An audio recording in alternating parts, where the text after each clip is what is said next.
Welcome back. بات ہو رہی ہے اچانک ہی وزیر اعظم شہباز شریف کی طرف سے مذاکرات کی پیشکش اور اچانک ہی leader of opposition Omar Ayub کی طرف سے مذاکرات کی اس پیشکش پر مثبت جواب، اور صرف اتنی سی شرط کہ لیڈران کو رہا کیا جائے، کارکنوں کو رہا کیا جائے. اور پھر ایوانی نمائندگان کی قرارداد کا آج ہی کے دن آنا. لگتا ہے کہ تمام پاکستان کی پاور پالیٹکس کے سٹیک ہولڈر پینک موڈ میں چلے گئے ہیں. جو ایک دوسرے کے دستوں گریباں تھے اب ایک دوسرے سے مصافحہ کرنے پر مجبور ہو رہے ہیں. تو ڈاکٹر ہمایوں، یہ پی ٹی آئی بنگڑے ڈال رہی ہے امریکی ایوانی نمائندگان کی اس قرارداد کے اوپر، تو کس قسم کی تحقیقات آپ دیکھ رہے ہیں، اور آپ کے خیال میں امریکی نمائندگان کس طریقے سے تحقیقات کرے گا؟ کیا کوئی کمیٹی بنے گی، کوئی وفد آئے گا، یا پاکستان کرے گا، امریکی حکومت کرے، کون کرے گا تحقیقات؟ اصولاً تو یہ تحقیقات پاکستان کے اندر ہونی چاہیے، اور یہ یاد رکھیں، میں یہ سمجھتا ہوں کہ یہ جو انڈیجنس پاکستان کے اندر ہونی چاہیے، پاکستان کو کرنی چاہیے، پاکستان کو ہی کرنی چاہیے. لیکن پاکستان کی اس قسم کی اس وقت دیکھیں نا، ہم لوگوں کی کتنی پٹیشنز ہیں جو ہم نے میرے خیال میں 19 فروری کو ڈال دی تھی، اس کے بعد ڈال دی تھی، اسی لحاظ سے کہ جس لحاظ سے یہ بلے کا نشان ہے. اب تو بلکہ آپ تو ادھر ہی ہوتے ہیں نا، کہ جب وہ اب تو چیف صاحب کے سامنے آپ بلے کے وہ کیس کی بات کریں تو وہ کہتے ہیں اس کیس کا تو ذکر ہی مت کرو. آپ بھی ادھر ہی تھے، ٹھیک ہے. اچھا دیکھیں، میری بات سے میں ایک بات بتاتا ہوں. آپ کہتے ہیں کہ جو بلے کے نشان کا فیصلہ ہے، اس کی وجہ سے یہ ملک میں سارا بحران ہوا، اور امریکی ایوانی نمائندگان کی قرارداد اسی کے گرد گھومتی ہے. یا وہ ہے اور یا اس کی انٹرپریٹیشن ہے، ان دو چیزوں سے ہے اور کچھ نہیں. اور اسی کوئی چیف جسٹس صاحب نے اپنے خط میں جو برطانیہ کے اس کو تھا، اسی میں انہوں نے ڈیفینڈ کیا تھا، اور اس میں بھی انہوں نے ایک بیان تو ریکارڈ پہ آ گیا، انکوائری تو شروع ہو گئی. اچھا، اب یہ یاد رکھیں انکوائری کیوں. آپ مجھے بات بتائیں، جب پاکستان میں الیکشنز ہوتے ہیں تو کون لوگ آ کے یہاں آبزرو کرتے ہیں؟ کیا امریکہ کے لوگ نہیں ہوتے ہیں آبزرو کرنے کے لیے؟ انہوں نے جا کے نہیں بتایا ہوگا کہ کیا ہوا ہوگا؟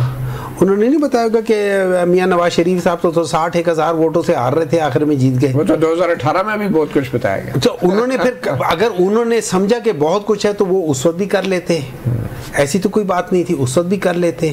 دیکھیں، بات یہ ہو جاتی ہے کہ جب ہم اچھا ابھی اختیار ولی صاحب بتا رہے تھے کہ ان کے جو پاسٹ ہے وہ ہمیشہ سے اس لحاظ سے ہے. میں آپ کو بتاتا ہوں، میاں نواز شریف صاحب وہ واحد پولیٹیشین ہیں جنہوں نے 8 یا 9 پرائم منسٹر کی سیٹیں ہٹانے میں ڈائریکٹلی اور انڈائریکٹلی رول پلے کیا ہے، سٹارٹنگ فرام 1981.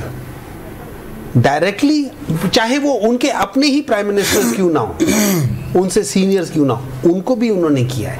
سو وہ اس انٹریگ میں ہمیشہ سے رہے ہیں. تو خیر خان صاحب بھی پھر بعد میں شامل ہو گئے. ایک منٹ ہے جی. خان صاحب نے کسی 2014 کا دھرنا دیکھ لیں. دیکھو دھرنا، مجھے ایک بات بتائے، دھرنا دینا کیا غیر آئینی کام ہے؟ وہ لندن پلان بھی آ گیا، بہت سی معلومات سامنے آ گئی. نہیں دیکھیں نا، کیا وہ غیر آئینی کام ہے؟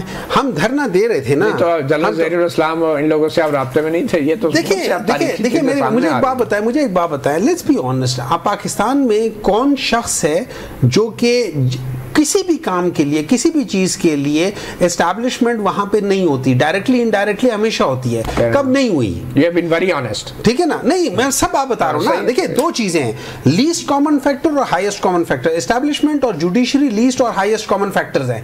انہوں نے ہر جگہ پہ کیا، میرے لحاظ سے پولیٹیشنز ہیں بدنام ہیں، غلط کام بھی کیے ہیں، لیکن ان دو اداروں نے ہمیشہ پاکستان کو میری نظر میں سب سے زیادہ. اچھا، یہ جو وزیر اعظم کی پیشکش ہے، اب اس پیشکش کو جو عمر ایوب صاحب نے مشروط طور پہ قبول کیا ہے، جو مشروط طور پہ قبول کیا ہے پی ٹی آئی نے، کیا اس سے مراد وزیر اعظم اور اسٹیبلشمنٹ دونوں سے مذاکرات ہیں یا صرف وزیر اعظم اور حکومت سے؟ میرے لحاظ سے آپ اگر مجھ سے پوچھتے نا، میں ان سے بات تب کروں جب مجھے پتہ چلے کہ یہ گفتار کی حد تک نہیں ہے، یہ کردار کی حد تک. تو اسٹیبلشمنٹ سے کرنے چاہیے مذاکرات. ایک منٹ ہے نا، let's first go to one thing نا.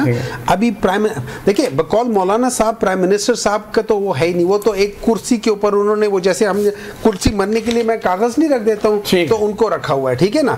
تو ان کے تو کوئی ہے نہیں. لیکن اگر یہ سمجھتے ہیں ایز اے گورنمنٹ, اگر یہ سمجھتے ہیں تو گورنمنٹ کے بڑے اختیارات ہوتے ہیں. فار ایگزامپل ہیومن رائٹس کے لحاظ سے میں ہر دفعہ آپ کے پروگرام میں بہت پروگرام میں کہا کہ CRPC 4971 کے تحت جو عورتیں ہیں, جو بچے ہیں یا بیمار لوگ ہیں, ٹھیک ہے, انہوں نے اپنی بیماری کا بھی ذکر کیا تھا. یہ تو بڑی فیئر بات ہے اختیار والی صاحب, یہ جو ڈاکٹر صاحب بات کر رہے ہیں کہ عورتیں ہیں, بچے ہیں, مطلب گورنمنٹ کے پاس اختیار تو بہت ہوتا ہے. 3 MPOs کورٹ تو نہیں کرتا نا. رہائی کو مذاکرات کی شرط کے طور پہ کیوں ڈیل کیا جائے؟ وہ تو بغیر کسی شرط کے ان کو ہینڈل کرنا چاہیے. سر مجھے یہ بتائیے, کیا مریم نواز ایک خاتون نہیں تھی؟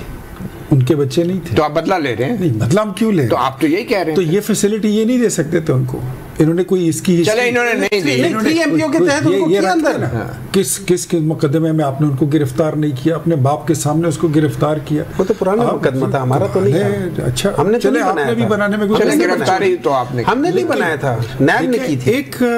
ایک ہوتی ہے نا, ایک نارمل پولیٹیکل کیس ہوتا ہے, اور ایک ہوتا ہے کہ آپ ملک ریاستی اداروں پر حملہ کریں. اب Jinnah house, corps commander house, GHQ, colonel Sher Khan کا, یہ خود میرے بھائی بیٹھے ہوئے ہیں, یہ KP سے ان کا تعلق ہے, سوابی سے آپ کا قومی ہیرو ہے کرنل شیر خان. اس کے مجسمے کو اٹھا کے جس طرح زمین پہ پٹک کے مارا ہے, اور وہ بندہ ہی از اے ڈائی ہارڈ ورکر آف PTI. آپ یہ بھی نہیں کہہ سکتے ہیں کہ وہ کوئی غیر بندہ, ایک عام آدمی جنونی ہے, اس کے پیچھے آپ اتنا بڑا کال کس نے دی؟ ایک جو بھی جنونی ہے, تو کوئی ثابت ہوا آج تک مقدمہ؟ کیوں نہیں کیس چل رہے, کیوں نہیں فیصلے ہو رہے, کیوں ثابت نہیں ہو رہے؟ چل جائے گا, اور اگر نہیں چلتا ہے تو مطیع اللہ بھائی ہمیں کیا پرابلم ہے؟ اسٹیٹ ہے, عدالتی نظام ہے, ضمانتیں دے دے, اور عدلیہ سے ہمیں کیا کوئی شکایت نہیں ہے. وہ تو ایک رات میں 100 مقدموں میں ضمانت دینے کی تاریخ رکھتی ہے کہ لے جاؤ جی خان صاحب کو لے جائیں اور ریسٹ ہاؤس میں رکھے, گپے شپے. شہباز شریف صاحب کہہ رہے ہیں کہ اگر انہیں کوئی مصائب ہے, کوئی تکلیف ہے, تو ہم سے بات کریں, تو اس لیے ان کو جیل میں رکھا ہوا ہے کہ وہ آپ سے بات کریں. نہیں, ہم سے دیکھیں, میں آپ کو ایک بات بتاتا ہوں, بات تو آپ کو ایک نہ ایک دن پولیٹیکل قوتوں کے ساتھ بیٹھ کے کرنی ہوگی. اگر آپ نے پاکستان کی اسٹیبلشمنٹ سے تو نہیں کرنی چاہیے, تو یہ تو ان کی تو کوشش بیچاروں, آپ کیا کہتے ہیں, ان کی کوشش تو اسٹیبلشمنٹ سے کرنی چاہیے. میں بتاتا ہوں, ان کی کوشش بیچاروں کی یہی ہے, یہ نکے سے نہیں, یہ نکے کے ابا کے ساتھ مذاکرات کرنا چاہتے ہیں. اسٹیبلشمنٹ سے مذاکرات کرنے چاہیے PTI کو. اسٹیبلشمنٹ خود ان سے بات نہیں کرنا چاہتی. اسٹیبلشمنٹ نے اپنا سٹانس بھی دے دیا اور اپنی پوزیشن بھی کلیئر کر دی کہ اگر انہوں نے کرنا ہوا تو آپ سے تھوڑی پوچھیں, اگر پوچھیں نہ پوچھیں, لیکن انہوں نے کہہ دیا کہ یہ ہمارا کام نہیں ہے, ہمارا ڈومین نہیں ہے. جا کے پارلیمنٹ میں پولیٹیکل پارٹیز کے ساتھ بیٹھ. بہت شکریہ, بہت شکریہ. سیاسی اور صفاتی محاذ پہ جاری جنگ کا حوالہ آپ نے دیکھا. وقفے کے بعد آپ کو عدالتی محاذ پہ جو چند نئی ڈیولپمنٹس ہوئی ہیں ان کے بارے میں بات کریں گے. ہمیں جوائن کریں گے سینئر کورٹ رپورٹر اور جرنلسٹ حسنات ملک. Welcome back. عدالتی محاذ پہ بھی گھمسان کی جنگ جاری ہے. سنی اتحاد کونسل کی طرف سے مخصوص نشستوں کے حوالے سے مقدمے میں فریق بننے کے لیے پاکستان تحریک انصاف بھی میدان میں آ گئی ہے, اور پاکستان تحریک انصاف کی طرف سے یہ درخواست آج ہی دائر کی گئی ہے. دوسری طرف اٹارنی جنرل آف پاکستان نے اپنے نئے ایک ریاضی کے فارمولے کے ساتھ اپنی معروضات پیش کر دیے ہیں, اور گو کہ ان کو بطور اٹارنی جنرل کورٹ کی اعانت کرنی تھی. کورٹ کے معاون مقرر ہوئے تھے. انہوں نے مسلم لیگ نون اور پیپلز پارٹی کو دی گئی اضافی نشستوں کا بھرپور دفاع کیا ہے اپنی تحریری معروضات میں جو آج جمع کرائی گئی ہیں. اسی حوالے سے ہم بات کریں گے. حسنات ملک سینئر کورٹ رپورٹر جرنلسٹ ہمارے ساتھ موجود ہیں. حسنات ملک صاحب, PTI میدان میں آ گئی ہے اور وہ بغیر بلے کے میدان میں اتر گئی ہے, لیکن یہ قانونی طور پہ ممکن ہے کہ سپریم کورٹ ایک اپیل سن رہی ہے, اور پہلے PTI طویل عرصہ سوتی رہی ہے, ہائی کورٹ میں بھی نہیں تھی, الیکشن کمیشن میں بھی نہیں آئی, وہ سنی اتحاد کونسل کے پیچھے ہی. تو کیا یہ ایک تکنیکی یا قانونی مجبوری تھی PTI کی کہ وہ سامنے نہیں آ پا رہے تھے؟